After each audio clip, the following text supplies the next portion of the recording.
Hi, everybody. Welcome to another episode of That Early Childhood Nerd. I'm Heather Bernt-Santy, and my guest today is Susan Engel. Hi, Susan. Hi. So I have to talk about this book a little bit before I let you talk more about yourself. There's a reason the show is called That Early Childhood Nerd. I get very excited about books. And I think that so the book we're going to talk about is The Intellectual Lives of Children, which I think I just discovered in an email from Harvard Press, maybe, wanting me to look at textbooks.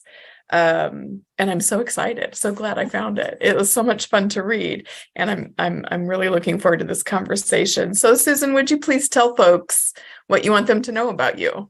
Sure, but the first thing I want them to know about me is that every writer's dream is an appreciative reader. So I'm very grateful to you for reaching out to me. Yeah. My dream come true. Yay. So I'm a professor of developmental psychology at Williams College, where I also direct the program in teaching. That's a program for our students who are interested in teaching and education. They may or may not become teachers, but they're like me and you. They can't get enough of thinking about kids and schools and the process of learning. What else can I say? I'm working right now on my 10th book about children and development and education. I used to be a classroom teacher before I was a college professor. I raised 3 sons here in Berkshire County with my husband, and I'm now happy to say I have 4 very little grandchildren who live right next door to me. Oh, that's wonderful. I'm so jealous of grandparents. Well, I didn't even think about it until I had some, and then it changed my life. So yeah, and how great that they're right close to you. Oh my God, it's so great. So I emailed you this already, but just the listeners, I think, will appreciate this. One of your other books is called The End of the Rainbow, right? And it's about how money has affected, or what if we educated for happiness rather than money? Yeah. And I had been given that as a gift about 7 years ago from Tiffany Pearsall, who is one of my co-hosts often on the show. And I kind of just put it on the shelf and didn't even think about it. I don't know why, but at the moment, that wasn't what I was looking for. And when I went to reshelve some books, and I do that alphabetically, so I went to put this one where it belongs with the E's, and the book right next to it was The End of the Rainbow, written by you. That's funny. I have to read That's it. really nice. I have to tell you another funny connection. Yeah. Which is you have a beautiful quote at the bottom of your email from Little Prince, right? Yeah. And it's a quote that's in a short film that was made years ago about a school my son started. And my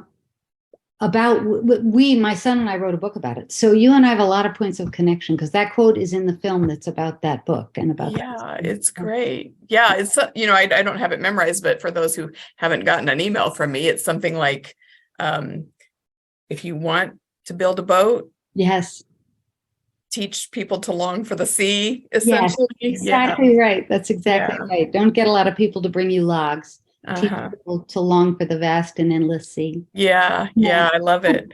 Well, that's so fun.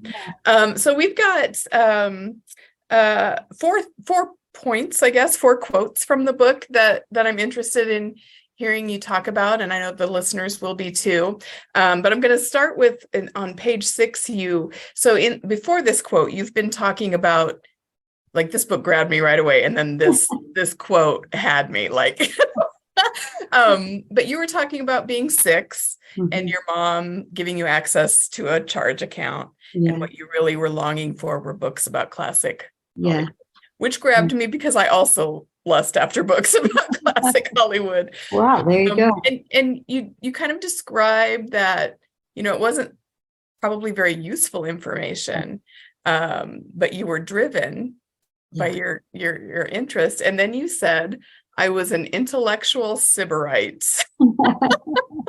And I started texting the rest of, we call it the Nerd Collective, my other co-hosts, right away. I was like, can we change the name of the podcast? Go for it. Because we're intellectual sybarite. So would you just talk about what that means, or what? Yeah, well, I'll talk about it in terms of me as a little Yeah. girl, but then also why I chose that phrase in that context. Mhm.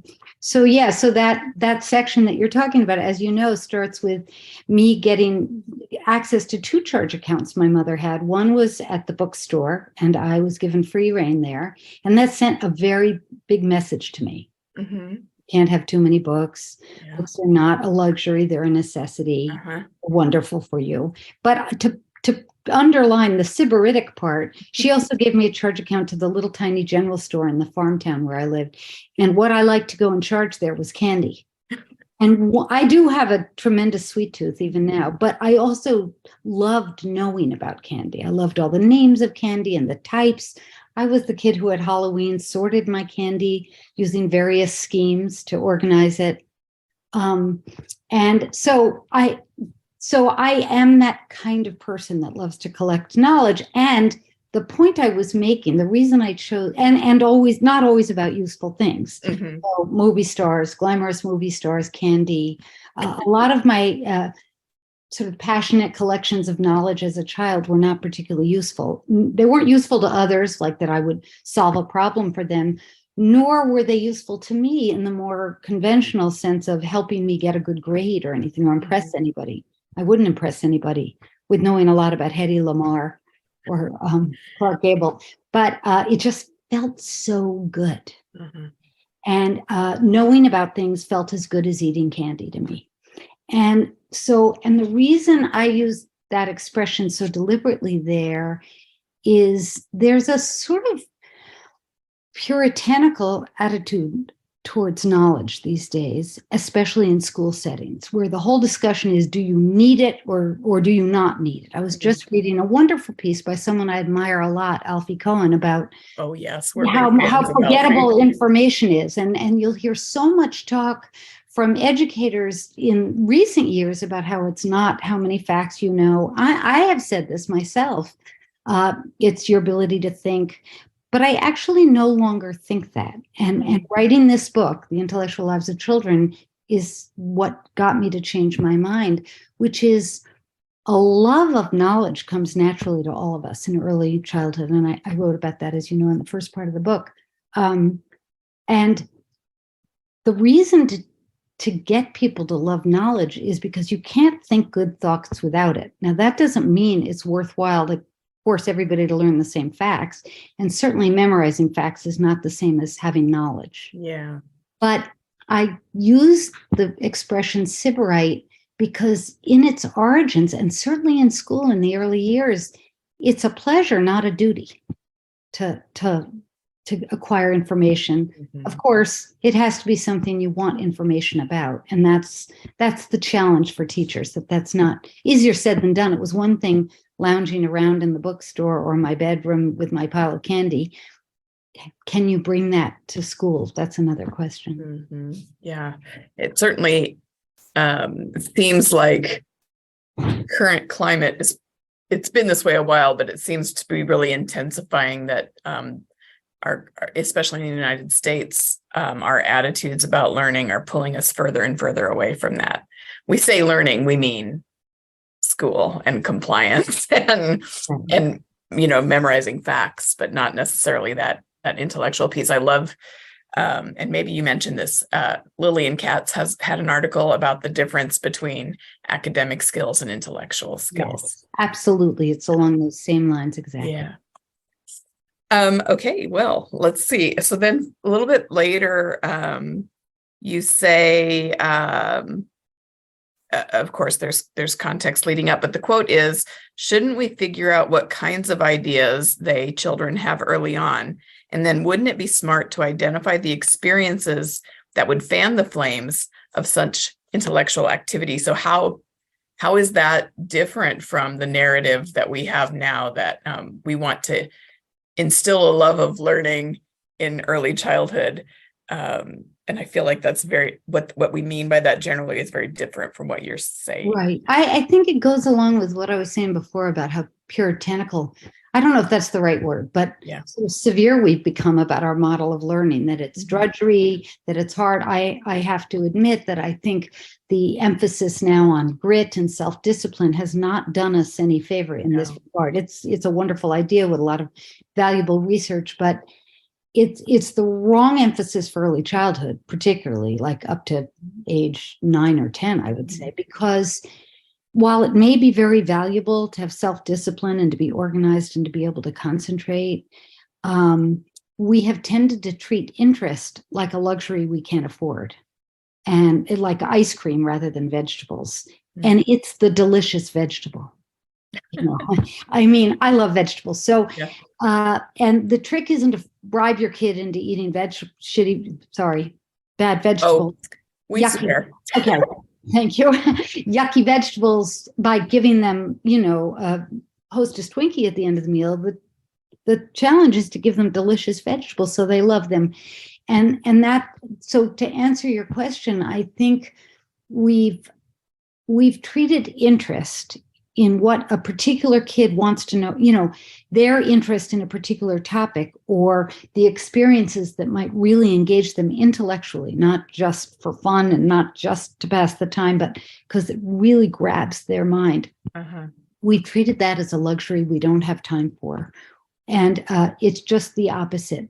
And, hundreds of studies show that when people are curious about the thing they're learning, they remember it longer and they remember it better, more deeply. So there's nothing mystical or fanciful about saying that it's important for children to be interested in things in order to think well about them. And it goes with what I said before. You can't really learn to think. I don't always agree with people who use the term critical thinking because I don't quite know what it means, but I know what it's a kind of grab-all term that means the hard stuff, the good stuff. But let's say good thinking, like the kind of thinking we all want to be capable of in adult life or even in our youths.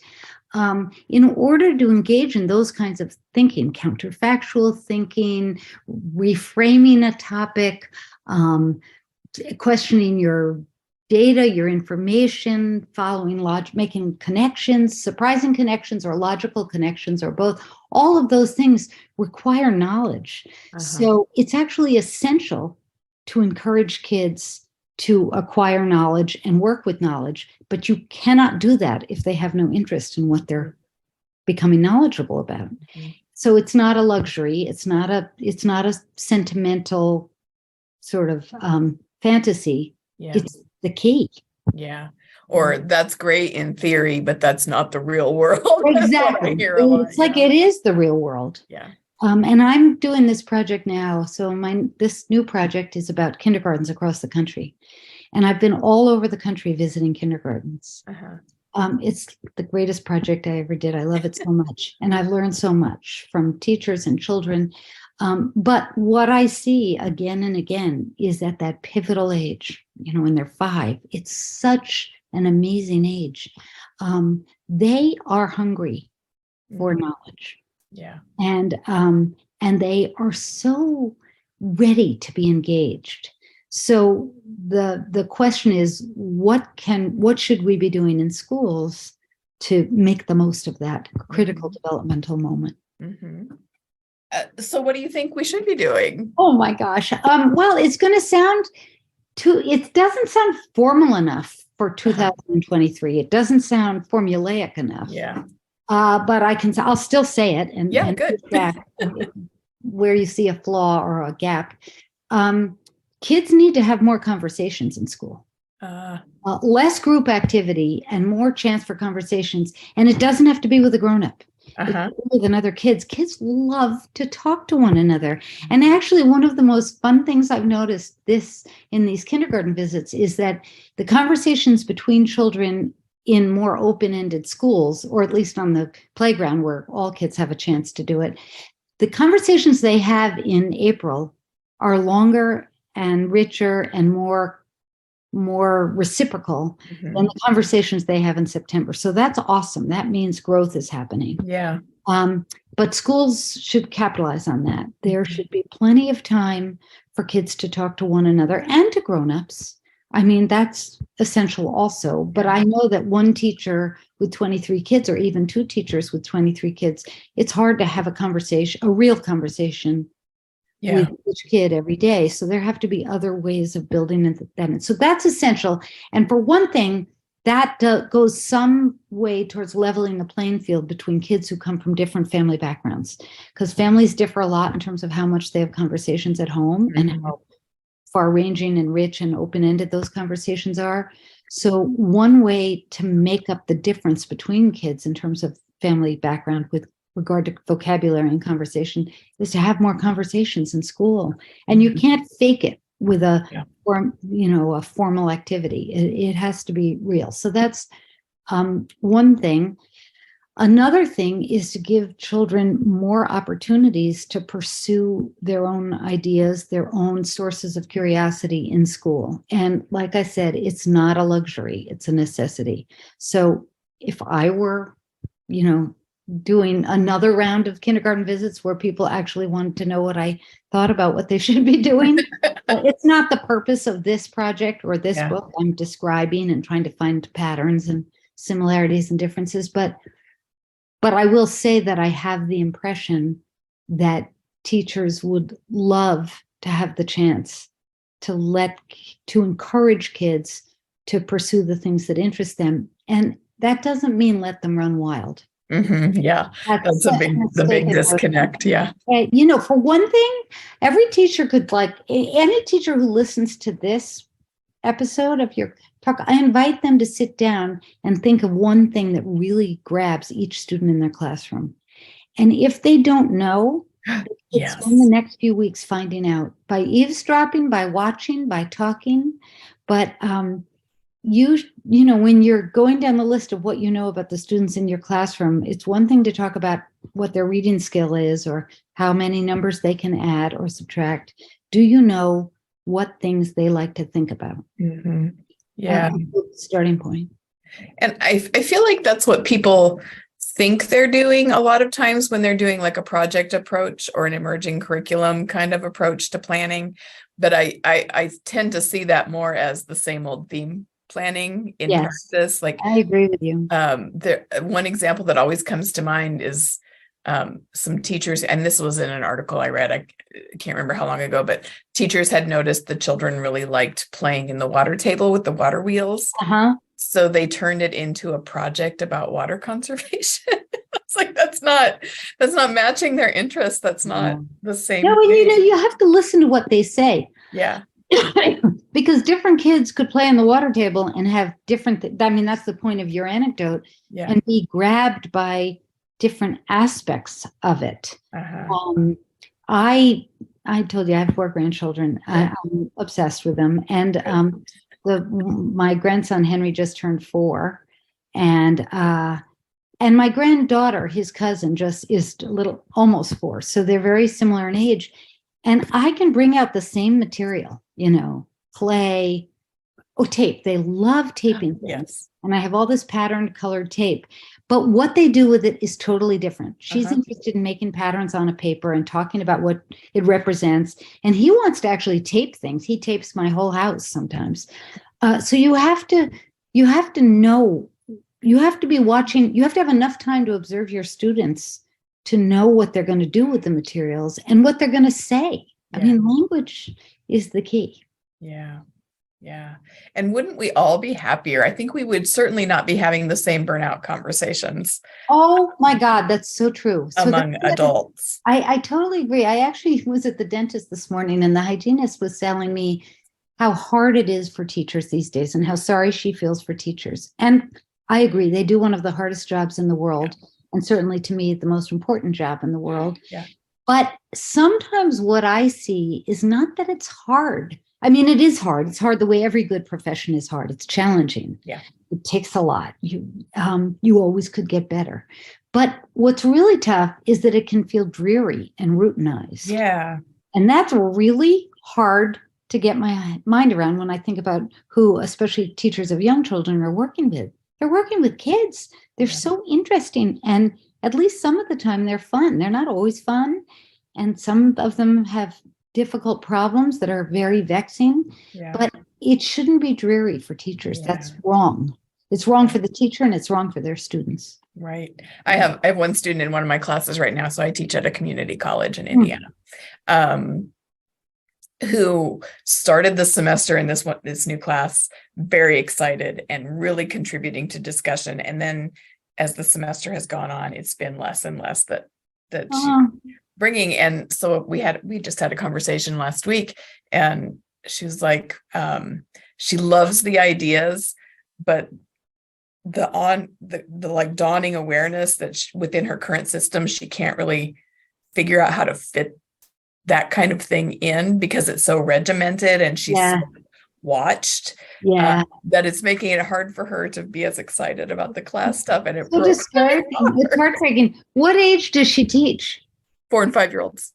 Oh my God. So there's just something wrong with the system that is that regimented for children of that age. It just doesn't make any sense. And it's very discouraging to me as a developmental psychologist, because it means no one's paying any attention to what we really know after all these decades of research. So that's a little discouraging and worth trying to change. I will say that I've seen some really great classrooms. Oh, yes. I know they're out there. And they're out there, and they're in schools that suffer from the same restrictions and constrictions. And so at least in the kindergarten classroom, it's a somewhat different matter, like third grade where they're reading tests in a lot of places. It's at least in kindergarten, which I started this project having a hunch about this, and now I'm absolutely certain it's true. It's such an important year for school. It's where kids figure out who they are in a school setting, and it's where they get a sense, oh yes, I like to do this kind of stuff, or I don't like to do this stuff. And so getting it right really matters. And the good news is a lot of teachers are. And I think it's possible. I mean, to work even within systems that sort of mandate a lot and maybe aren't based on what we know about children and learning. It's still possible to be in that system and make differences and tweak things, but it is hard. And I could talk about that part all day. Move on to the next quote. So this is in the chapter on invention, and you had been talking about a cookie jar scenario. I think Cora maybe was trying to figure out how to get a cookie jar. So you'd been discussing that. And then you said, if you watch children navigate their everyday worlds, they seem quite resourceful. Some version of reaching the cookie jar is a familiar scenario in every home. Part of their ingenuity comes from their capacity to transform objects, which they constantly do while playing. And then you go on to talk about that as being sophisticated thinking. Yes, it is. So for those who listen to this, who work with, 2, 3, 4, 5-year-olds, they know that left to their own devices, children play all the time. I mean, that's their natural mode. And one of the things they do, it's not the only thing they do while playing, but one of the things they do is transform objects. So, a banana becomes a phone, and a paper towel dowel, or whatever it's called, the inside part of the paper towel becomes a weapon. And that's not always a good thing. Schools have their rules about that. But let's say in my house, that's what they do. Yeah, but we're weapon play friendly. Okay. Well, certainly a dowel so I've been dueling a lot with my grandson. We do sword fights all the time with whatever we can find around the house. So I'm used to that. But anyway, they transform objects of one kind or another. And it's a very powerful part of the process of symbolizing about the world. One thing into another. And after all, that's what language does, right? We create realities. We describe people. Once Harold Bloom, the literary critic, said that the thing about Shakespeare was he was the first writer to create people out of words. Oh, wow. I think it's such a cool cool idea. Yeah. And so, I can say as a writer that that's the great sort of intoxicating power of words, is that you can create something, you can describe something that then becomes real for someone else. But it's also a form of invention. And so, as you know, the book argues at the end that ideas are invented. So kids might invent forts, they might invent weaponry for dueling, they might invent tea sets and magic islands. I'm now doing a research project on children who invent whole worlds, which is very fun topic. But so if you can imagine that the transformation of a hairbrush into a guitar is the first step in inventing other kinds of solutions to problems, and ultimately to constructing ideas. That's the sort of process as I see it. Yeah. And one of the things that all invention has in common is that you take an object that's usually used one way and you use it in a new way. That's because no invention is made out of thin air. Every invention, every machine, I give the example in the book, I think, I can't remember her name right now, Betty something, who invented whiteout, which is now obsolete because of computers. Yeah. But my adolescence and yes. college life, it was very useful. And she invented it to correct mistakes on work she was typing up for her boss. But she didn't invent it out of air. She had, I think, like talcum powder and glue or something, or clear, nail polish or something like that.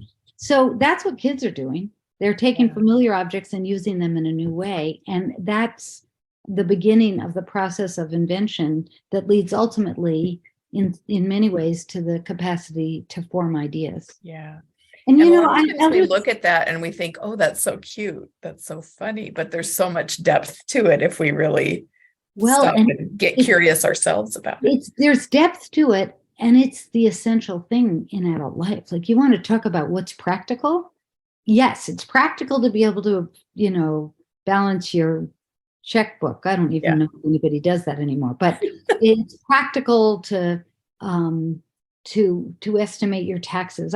My college students talk a lot about wanting to learn practical things. And it's the most practical thing in life is to be able to evaluate somebody else's idea and come up with your own idea. And it might be how to keep a fence closed or how to make a broken toilet work. Like, it's not always an economic theory, a new film script, but all of those things have in common the ability to take familiar objects and put them together in a new way to solve a new problem. I like everybody else, I'm totally riveted by this new question of ChatGPT.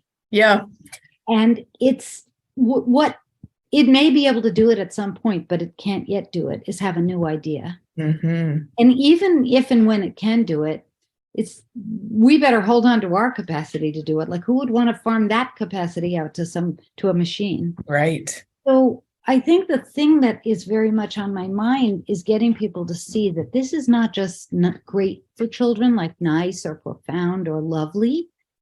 It's necessary. Yeah. I just, on Friday mornings, I have, I meet a writing partner for coffee, and we work on our projects, but also we chat.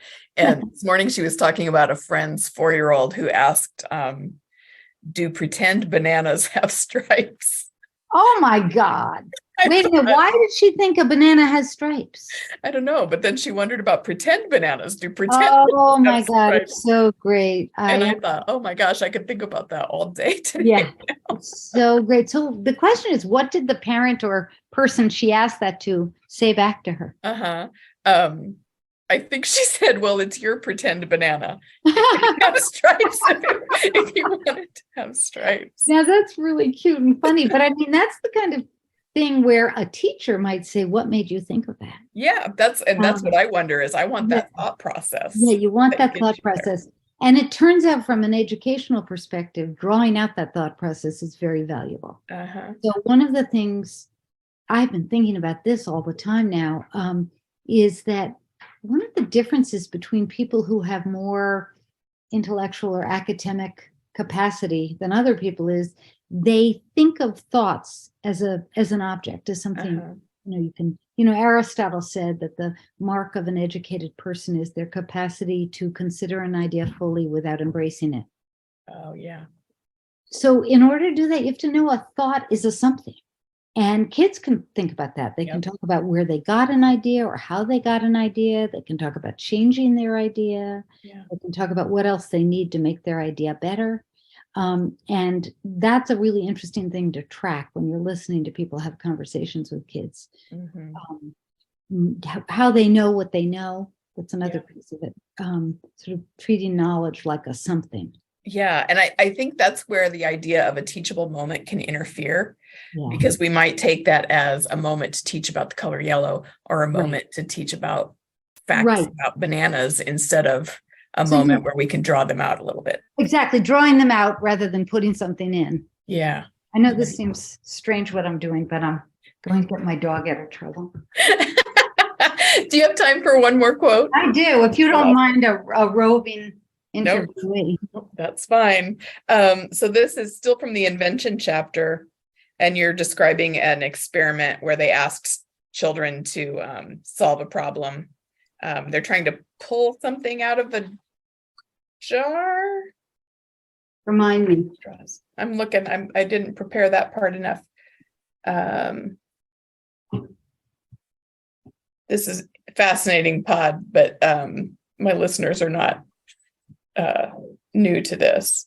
There's something in a bottle that they're trying to get out, and they're using straws and pipe cleaners. Oh, in an experiment that my student. Yes. But what you say after discussing the experiment specifically, you say this helps explain why children seem more inventive when they play than when they are asked to solve an experimenter's task. The problems they solve in play are more meaningful and motivating, but also when they're playing, they're more likely to interact with materials and scenarios with which they're familiar. Yeah. Okay. So that's the thing. There is a really interesting body of research, set of experiments that have found ingenious ways to find out just when kids can invent a new solution. And one of the sort of classic examples is you ask kids to take some materials, among them a pipe cleaner, and figure out a way to get a little character that's stuck inside a glass bottle. And the idea, and the research suggests that at 4, most kids can't do it. And the research shows why. What gets in their way? Is it their ability to bend the pipe cleaner? Is it their ability to think in a different way about the problem? Because they don't seem to be able to do it. And at 5 and a half, they can do it. So, or maybe 6. Somewhere in that 2-year period, they become able. And some people would argue that that's a sign that you can't innovate at 4. They talk about innovation, and you can at 6. I don't find that completely satisfying, because everybody who watches young kids knows that it's not like one day they can't and one day the next day they can. Something's happening in there developmentally. So the question is what? And one of the things that might vary amongst kids is what they know about the problem, like how often have they tried to do something. And there's some suggestion, for instance, think about it cross-culturally. If you live in a community where there's, let's say, I don't know, we did the experiment that involved making a fish hook to catch a fish. If you do it in a community where everyone's a fish, goes fishing for their livelihood, they might be more familiar with that kind of a problem. And that's true in general, that familiarity helps. The more you know, I'm more inventive in the kitchen. I'm not inventive with a car. Let's just put it that way. I'm very inventive with ingredients at a kitchen because I love to cook and I don't care about cars. So that's another example of why knowledge really helps. Because kids tend to be more knowledgeable about the things that they're interested in. They're going to be more inventive with the domains, the topics, the materials, the situations in which they've played a lot before. So it's 2 things. It's that they're more motivated to be inventive when they really care. Like that kid trying to get the cookie really wanted the cookie. So she was pushed to figure out a way to climb up and reach the cookie jar. And it's a limitation in the research because it's so hard to figure out a good experimental way to to get kids to be equally invested in the problem that you confront them with. In schools, it should be less of a challenge because there's no inherent reason not to let each kid figure out what problem they want to solve. Mm-hmm. The way that I would put this is people do their best problem solving when they care about the problem. We all know that. We all know that. And you do your best thinking when the problem you're solving is a problem to you. Yeah. So the question is, how do you get each kid, at least every now and then, to work on a problem that's a problem to them? Mm-hmm. And in that case, I mean a good problem, like something you really want to solve. Yeah. So that's what I meant by that. It's a challenge to researchers, and it's not one I've solved, because how can you do it? If you do use different materials with every kid, it's not a good experiment. But it's a serious problem because of what we know about the nature of thinking. Yeah. People think better about stuff they really care about and know about. Yeah. It's just, it's conversations like this that make me wish I was still with children every day. It's been a few years since I was working directly with children, and then I start thinking about these kinds of things. It's like, who can I go watch? What can I go see? It's so much fun to watch teachers and kids together. Yeah. And if you're lucky enough to focus primarily on early childhood and the early elementary years, every day teachers should tell themselves, if they do this kind of approach, and like I said, I've seen teachers use this kind of approach, you should tell yourself, I'm giving them the best thing possible. I'm giving them the thing that's going to fortify them for their whole life. And it's not easy to do that when you have everyone around you very worried that somehow they're going to lose some essential piece of information or still it's sounding out a certain letter. I mean, don't get me wrong. I want all kids to be able to read. Yeah. I'm a reader. I'm a writer. I know it's the core foundation academically, but what you need to get there is not necessarily what we're doing for kids. Right. We get very concerned about having standardized children, and then we struggle to see where we can fit individual interest into a system. Exactly. And also we just jumped the gun. I mean, 5, like I said, I'm a little obsessed with 5 right now. So I know not everyone has that as the number they're thinking of all the time, but certainly up till 6. I could, that's a whole other conversation, how far I would take this. And the answer is far, but even if you think that something else needs to happen in school a little later, this is what needs to happen when they're younger.